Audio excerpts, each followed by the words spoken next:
Do you want to lead a simpler life with less stress and less overhead, more time for your family and more time with your friends, and maybe even more time in vacations, less time at work, less time doing stressful things you don't like? Maybe you love to work, but then of course you can work more if you want. So then becoming a self-employed freelance developer is my recommendation for many people who are interested in developing, so in coding, and who love to code, who love to knack these logical problems and to, like, over time build their own business. And I recommend that people, so if this is you, if you want to start your own coding online business, maybe on the side, maybe you're working in your main job for a large corporation, for the government, or any other entity, university maybe, but you want to build your second income stream as a self-employed developer, then it's often hard for people to see how they can actually leave the rat race. Yeah. So if you have a lot of expenses for your car, so I mean, in order to go to your job, you need to have a car to go there. I mean, it's just no option not to have a car, not to own a car, and you need to have to pay for the big house. You need to have the job as well. So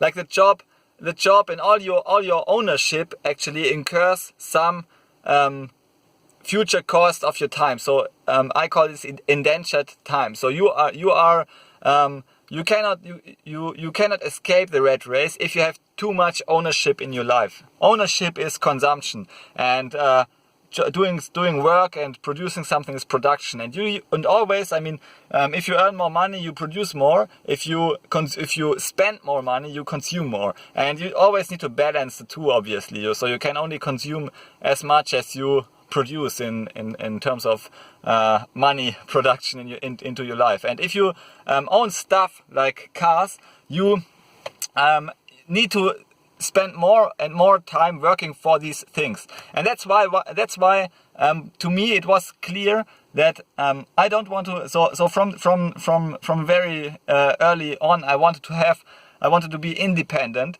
So I always reduced my consumption cost. And by reducing the consumption cost, I don't even own a car. This is just a rental car, and I rented this car for holidays. It's much cheaper, and I don't have the hassle of maintenance, car maintenance, and of this whole ownership thing, of organizing, say, a parking spot in a big city. So I'm living in a big city, so I don't need a car. Actually, I can just rent cars. It's very easy with different car companies offer some pay-as-you-go car rental models. So it's very, very easy these days, if you live in a city, just to avoid buying your own car, to reduce overhead as much as possible. When I started out, I lived in a very, very small flat with minimal expenses, so that it was really easy to become self-employed and to basically leave the rat race and to not to seek another employment. Of course, I didn't have an income stream then when I started out as a self-employed coder. I just had my minimal spending, and it was really easy to cross this threshold of the spending because we didn't have a lot of living expenses. So I had a small flat. I had a very simple life. So I'm going for walks in nature a lot. And if you go for holidays, and I just rent a car, because it's obviously, if money isn't an issue, then you can always do this, and it's much cheaper also to just. So if you just take, say, half of your monthly spendings for mobility, you put it into an extra account, and then you can always tap into this account and pay for these car rental trips or so. Yeah, so you can rent a car, take some trips or so, and it's much cheaper. So many people, so in Germany, people spend at least hundreds of thousands of dollars during their lives for cars. And of course, if you think about it, not many people earn hundreds of thousands of dollars. So say you have a really high earner in Germany who earns, say, $100,000 per year. So he's employed, he earns $100,000 per year. Then he would have to work one whole year in his life to own, maybe to have a 10-year ownership of a car.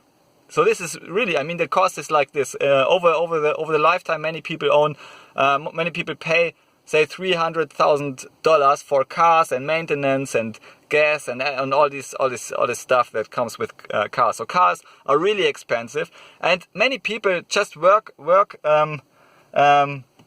years of their life just to own the car.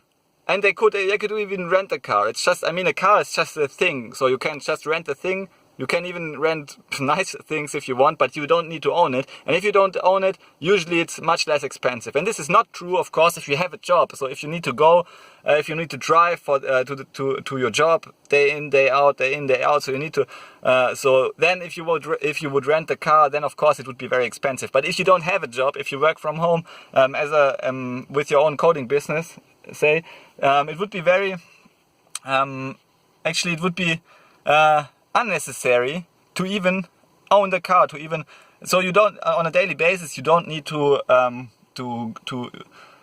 there to go to your job, and you don't need to spend a lot of money owning your own car. You can just from time to time, say once in a week or so, you can rent a car, go see nice places, and but only if you need it, and you will have a lot of leftover money which you don't consume, and you don't have to work years of your life just to own a car. And so this is true for many in many instances, in many cases, that actually consumption, all these consumption expenses reduce our freedom. And so I consider the value of the money, the main value of money is freedom. If you have money, you have the freedom not to work. You have the freedom to work on projects you love. You have the freedom not to be enslaved by jobs and bosses you don't like, and so on. So I mean, even if you like your boss and you like your job, so like in my case, I liked my boss, I liked my job and everything, but it was still, I mean, you still have to go there every day and do things you don't like 100%. You do things for other people, so you don't work into your own pocket. You always work for someone else. You work a lot for free. You have a lot of commute overhead and so on. So you have a lot of stress in your life just to own a few things and to consume more. And this is, I mean, I think it's a wrong way to live. I think it makes us much more stressed.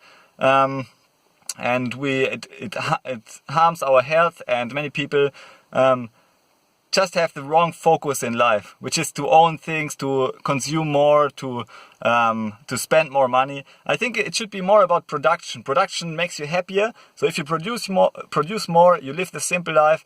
You will be much happier. You will contribute much more to society. You will have much more time. Because I mean, if you don't own a car, you don't have to do maintenance. You don't have to work for the car. If you don't own a house which you actually cannot afford, so like say you pay more than 1/3 of your net income for housing, then you actually cannot afford the house. You are living above your means, basically. And by just always increasing the consumption overhead, you constantly reduce your freedom in life, and the things that really make you happy, you cannot grab them because you don't have the flexibility which you have if you would have underspent your income basically for a long time. If you underspend your income over time, you will build wealth, you will build assets into your life, and these assets produce more money for you and give you a sense of freedom, a sense of control in your life, and it's just much more sustainable life, in my opinion. Okay, so don't buy a car, rent a car, lead a simple life, and just check out my Freelancer resources, how to become a freelance developer in Python. I give links in the description below. Thanks for watching, and bye.